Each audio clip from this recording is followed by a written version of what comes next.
Karina Shuliak, Epstein's girlfriend. And the only times she traveled and went anywhere was with him. And guess who's on the other end with her Panama hat? Let's be honest. If there were a royal family award for plot twists, Meghan Markle and Prince Andrew would be front row nominees. You're the same. Like, I know. Yeah. I know. One sold herself as Hollywood's humanitarian sweetheart. The other spent decades sinking the monarchy's reputation faster than a yacht in the Mediterranean. And I wonder if Prince Andrew's going to come out and say, hey, Harry, I did your wife quite a few times on yachts before you got her. What? And now Tom Bower, the man who's built an entire career setting royal lies on fire, claims his newest receipts link these two unlikely names long before Prince Harry ever entered the picture. That's right. She was a yacht girl. That's right. It's mentioned in the book. According to Bower's files, Meghan wasn't just a curious outsider peeking through palace gates. She may have already been mingling in Prince Andrew's scandal-soaked circle years earlier. Same trips. Same billionaires. Same suspicious silences. Remember that moment when Meghan whispered to Harry, "Who's that next to your grandma?" pretending not to recognize Andrew? Yeah, Bower says that Innocence Act deserves an Oscar. Because once you trace the timelines, the yachts, the Hong Kong stopovers, and the deleted interviews, you start seeing something the tabloids somehow missed. A connection hiding in plain sight. Meghan used to entertain as a yacht girl. Now, I'm not saying it's true. I'm not saying it happened, but I am saying Harry knows it. So buckle up. This isn't about gossip. This is about power, pretense, and the one royal connection Meghan Markle hoped the world would never Google. And when you see Tom Bower's so-called receipts, you'll understand why the palace wants this story buried 6 feet under. This story isn't about what's proven. It's about proximity, perception, and why certain names keep resurfacing whenever royal power networks are examined. And here we have Andrew, with whom looks like Marcus Anderson. This is in 2001, when Meghan Markle would have allegedly been on 3rd year. Meghan Markle hardly spent any time at Northwestern University. Back in 2001, while most Northwestern students were stressing over exams and frat parties, Meghan Markle appeared to be living a very different kind of college life. According to accounts mentioned in Tom Bower's earlier investigations, and resurfaced through social media chatter, Meghan allegedly disappeared from campus for several weeks that year. Friends later claimed she had been traveling with wealthy acquaintances somewhere along the Mediterranean. No official record exists of where she went, but the whispers were persistent enough to catch the attention of royal watch circles. Meghan Markle was known as a hardcore yacht partying person, ready for anything. Years later, some online sleuths began pointing to names like Ewan Rell, a London-based socialite and investment banker who reportedly knew Prince Andrew's associates before the Epstein scandal exploded. Bower does not accuse Meghan of wrongdoing, but he does underline what he calls coincidental patterns of proximity, overlapping social networks between ambitious Hollywood hopefuls and Europe's elite set. In old sorority photos, Meghan beams in pearls and cardigans, the picture of normalcy. But according to one former peer quoted in a UK tabloid, she vanished for a while, and came back with stories that didn't quite add up. It may have been nothing more than an adventurous summer. Yet the timing, Bower notes, placed her within the same luxury circuits often frequented by Prince Andrew's friends long before the world ever imagined their names appearing in the same headline. And if those early yacht whispers were just harmless gossip, why did the same names keep resurfacing years later, always right before Meghan's next big move? And I know what you're gonna say. Maybe it was just that one trip. No, there were quite a few trips. There's actually quite a lot of pictures about them. There are 2 pictures that leaked. After college, Meghan's official story paints her as an adventurous young woman broadening her horizons through study programs in Spain and Argentina. But according to entertainment columnists and travel blogs later cited in royal watch communities, the early 2000s were a blur of movement. Madrid, Ibiza, Thailand, Monte Carlo. Destinations that sound less like classrooms and more like invitation-only summers.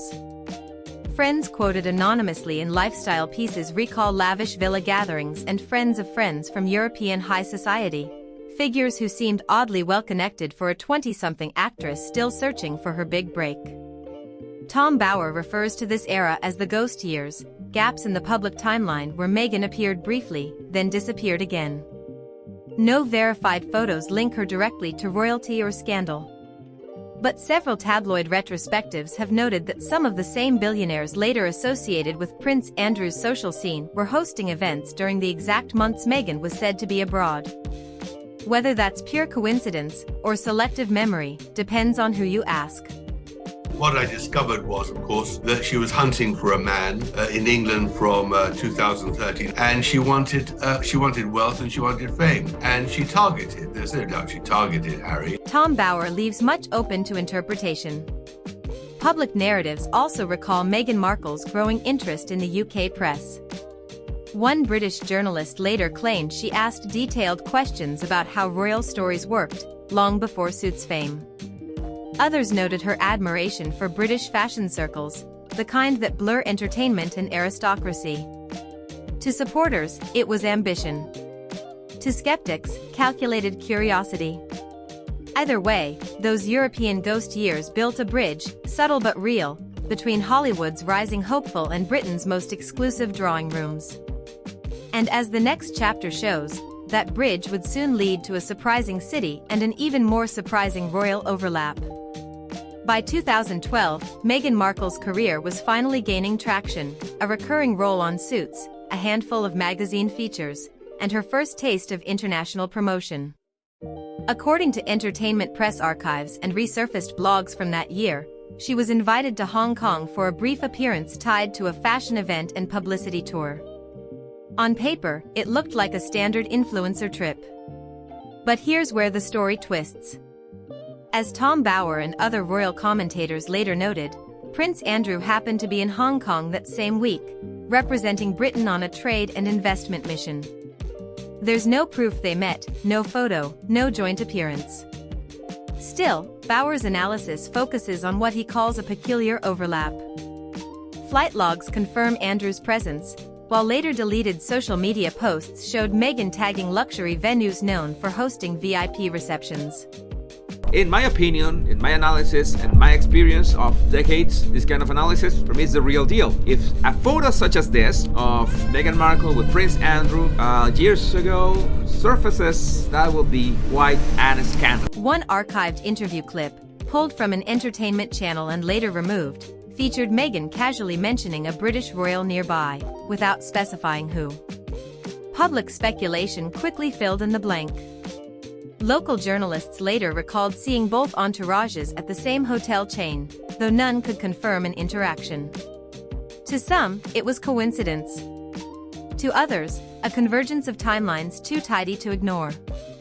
Royal watchers described it as the first visible intersection between Meghan's Hollywood ascent and the monarchy's inner machinery.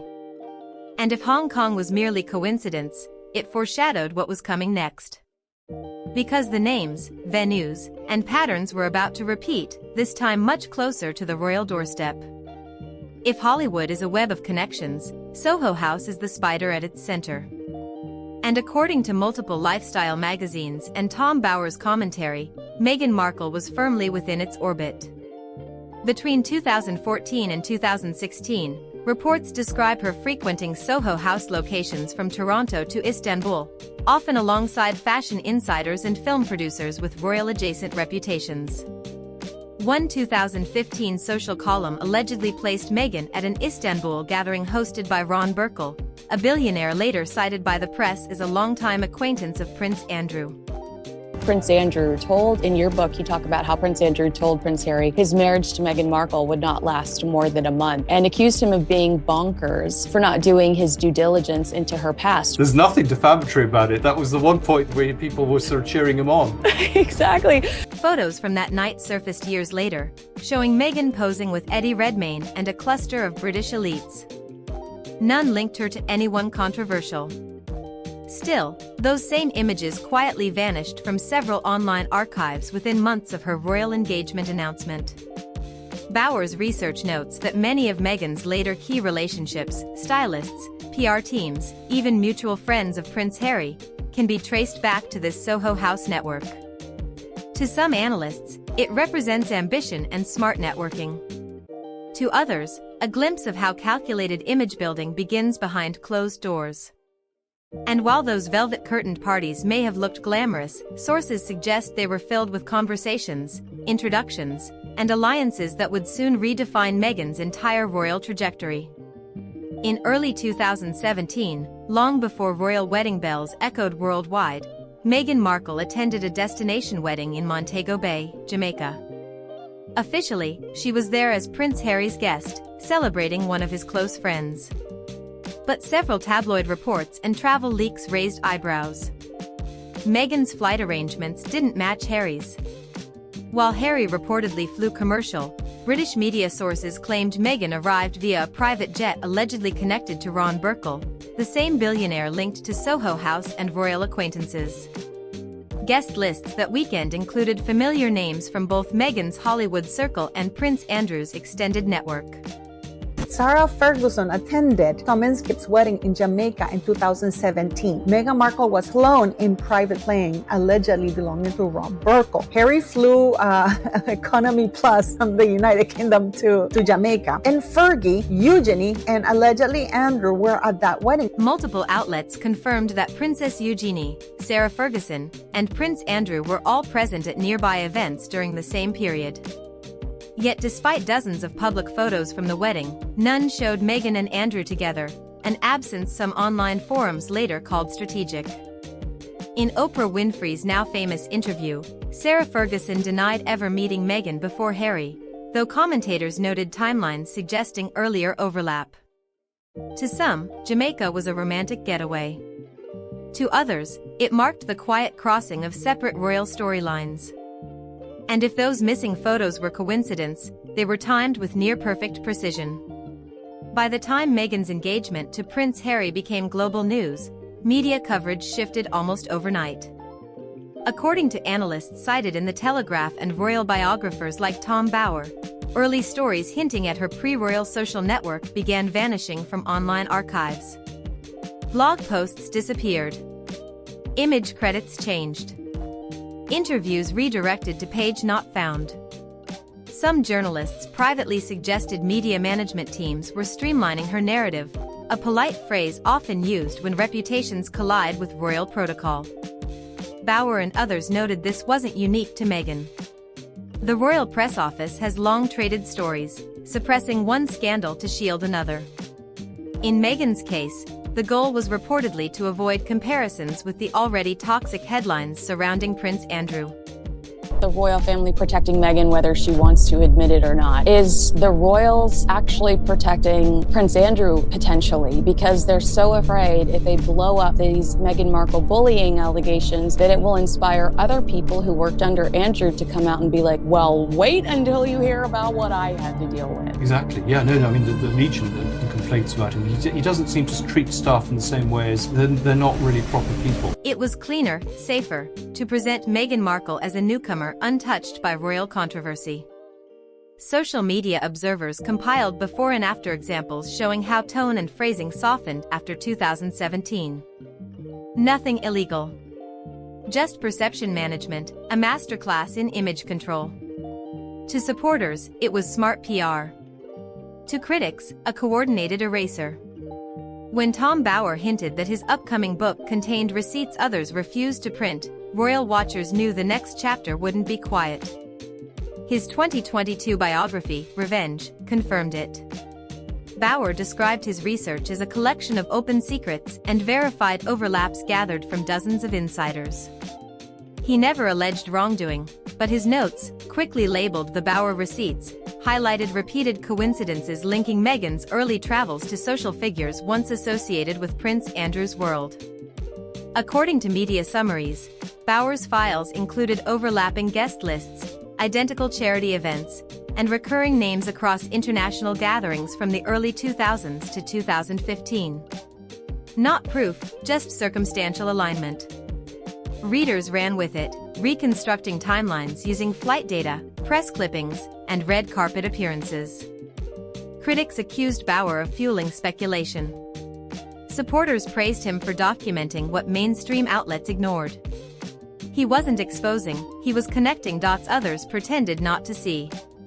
And when those dots began forming patterns, palace watchers say silence became the loudest response of all. As Bauer's findings circulated through talk shows and digital tabloids, correspondents noticed a sudden restraint. According to media insiders quoted by the Daily Beast and the Mirror, certain UK outlets were advised to avoid cross-referencing Meghan's timeline with figures tied to Prince Andrew. They called it editorial discretion. Royal watchers called it telling. She'd been a Deal or No Deal girl. She was calling herself a model, and she was starring in a show Suits. She used to charge almost $30,000 per trip, which is why she was making good money. It wasn't on Suits, it was on her yachting trips. Public narratives suggest the palace was managing two PR crises at once, one involving a senior royal's legal fallout, and another centered on a duchess struggling for public approval. Sources familiar with royal communications teams described a strategy of segmentation, keeping storylines separate to prevent reputational crossfire. In practice, that meant anything connecting Meghan Markle's pre-Harry years to royal circles was quietly ignored, whether true, speculative, or purely coincidental. Commentators like Dan Wooten and Angela Levin noted how press coverage of Meghan hardened in some areas while softening in others, creating what they described as a controlled narrative swing. Supporters viewed it as institutional protection. Critics saw selective storytelling at the monarchy's expense. Behind polished palace walls, reporters say phones went silent, emails stopped being returned, and one message echoed through newsrooms: "Don't mix the scandals." But as every journalist knows, the harder a story is buried, the deeper the public starts digging. Every royal story ends the same way, not with a bang, but with silence. The palace moves on. The papers change headlines. And the public is left piecing together what's true, what's twisted, and what may have been quietly erased. Tom Bauer's revelations, whether you believe them or not, cracked open a version of royal history that refuses to fade. Meghan's timeline. Prince Andrew's shadow. Coincidences that seem too numerous to ignore. Together, they paint a picture of power, perception, and carefully managed myth. And here's the thing, every time one door closes in this saga, another cracks open. Because before these receipts even surfaced, Bauer had already shaken the palace with an even more controversial claim, one that questioned a fiercely protected chapter of Meghan's royal journey. Let's just say it involved a sudden announcement, global headlines, and what sources later described as inconsistencies too bold to overlook. If you missed that breakdown, it's already waiting for you, the story that divided royal commentators and stunned viewers alike. You're watching Star Spotlight, where the curtain never stays closed for long. This story is about understanding, not accusation. And every detail shared here is meant to provide context, not conclusions.